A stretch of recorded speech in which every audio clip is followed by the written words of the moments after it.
Hi, everyone. Welcome from the Office of Student Leadership.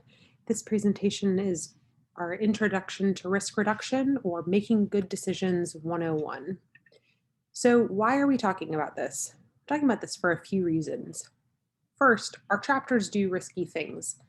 Some of those risks are good things, some of those risks are bad things, but we're here to talk about those and everything in between.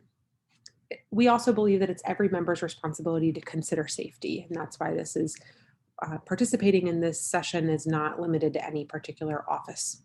We also think that risk reduction is actually much easier than we sometimes think. And hopefully, by participating in this session and listening to this, it will provide you some things to consider that may make you agree with us on that more often than not. So, really, risk reduction is just making decisions, right? So, first, we're identifying what could go wrong in a particular situation, then what the probability of something going wrong, and what the potential impact of that going wrong could be.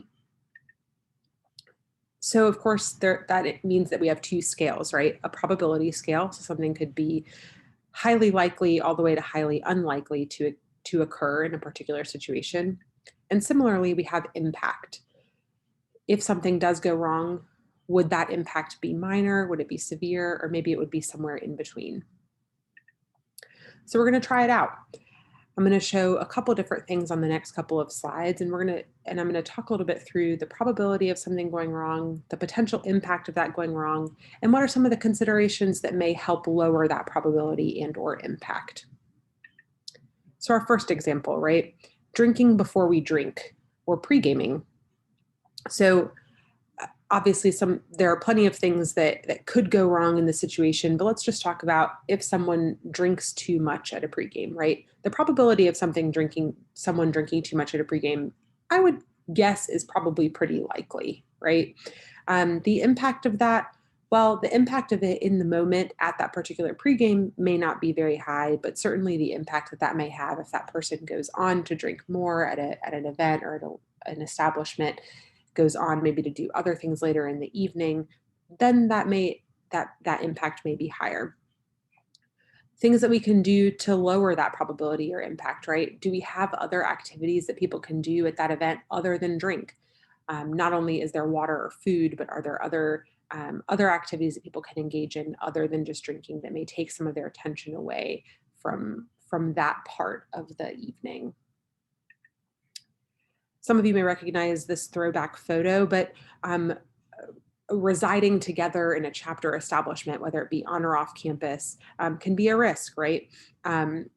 Let's just talk through one example here. If someone who's living in an off-campus house spills water on the stairs of that off-campus house and doesn't clean it up, and what if another person who's living there slips down the stairs and breaks their leg? The probability of something going wrong in one of our establishments, I would guess is pretty high, though the impact may not be terribly severe, unless it's something like a fire, right? But we have lots of things in place to help us eliminate the possibility of fires happening in our residences. We have smoke detectors, we have fire extinguishers. We shouldn't be blocking exits and entrances according to policies, especially on campus, so that people can get out of windows or doors in case of an emergency. So all of those are things that are put in place to lower the probability and impact of something going wrong in a space in which we live.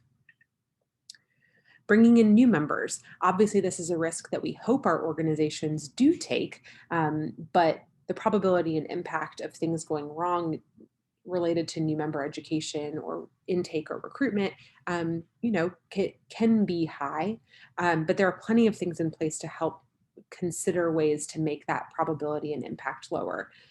For instance, our office requires that you're submitting a calendar of everything that you're planning on doing with your new members, and that calendar is shared among all of the chapters so that the expectations are known what is and isn't a sanctioned new member activity.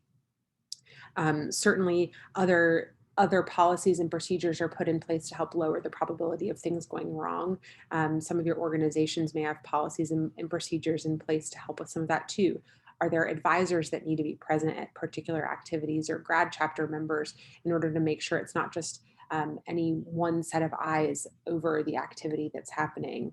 Are there interviews or conversations that are happening with new members ahead of them joining the organization to ensure that they're also not bringing in additional risk or liability to the situation? Some of you may also recognize this photo. This is what shows up when you Google Duke shooters, but it's just here to represent going to a big party or a big gathering where there may be a lot of people you don't know, right? The probability, I would argue, of something going wrong in the situation is pretty high, and the impact sort of ranges, right? Maybe minor, maybe severe, maybe somewhere in between. But what are the things that you could be putting in place with your friends to help lower that probability and impact? Are you making sure that you're all entering and exiting the event together, and making that pact at the beginning of the evening?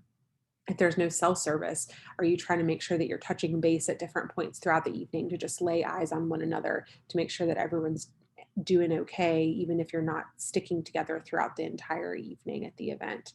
Um, you also have the ability to not go to some of the spaces where you feel like the risk may be particularly high if you know that there are going to be a lot of people there that you don't know or a lot of people there that you aren't comfortable with.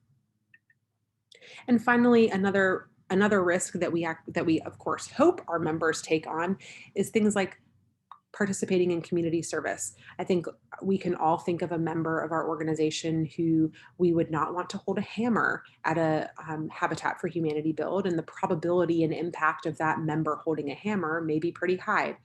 We can help lower the probability and impact of something going wrong in that situation by assigning that person the job of chapter photographer at the Habitat for Humanity build, as opposed to letting them build or put up walls. As you can see in this image, right, wearing gloves, long pants, those are all things that we can do in some of these situations to lower the probability and impact of something going wrong while we're engaging in service. Again, something that we hope is a risk that chapters take on. So really, risk management is around three questions. We're asking ourselves, what things can we predict may happen, or considering prevention? What do we do to make sure bad things don't happen? So at the actual event, how are we managing it? And then how do we react when bad things do happen, or response? This really can be considered as a cycle. And so we hope now that you'll take some time as a chapter to consider events that have happened in the past, policies that you already have, and how do we use that to build off of each other and learn more about how we can prevent and lower the probability and impact of things going wrong in the future.